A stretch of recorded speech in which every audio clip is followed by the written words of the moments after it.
For your brain, the world is a very uncertain place. As a psychologist and a neuroscientist, I try to understand how our brain deals with that uncertainty and how uncertainty can change what we perceive, believe, and decide. But in my work, I've come up against a bit of a problem, which is that there are two very different ways we can think about how uncertainty works. In particular, in the social sciences and humanities, it's often stressed that uncertainty is something out there in the world around us. Things like political upheaval, economic shocks, or technological change can all contribute to a sense that the world is an uncertain place. But when psychologists and neuroscientists like me think about uncertainty, we tend to take a more introspective perspective.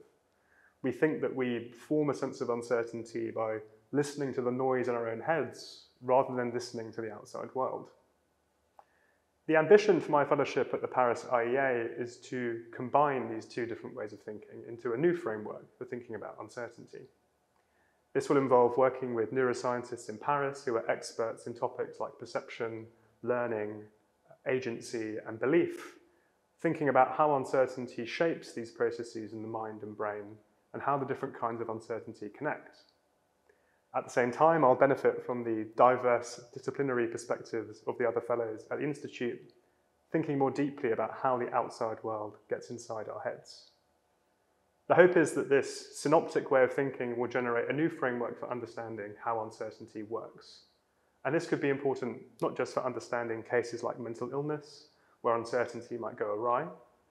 More generally, this framework may help us to understand how living through uncertain times imprints itself on minds and brains like ours.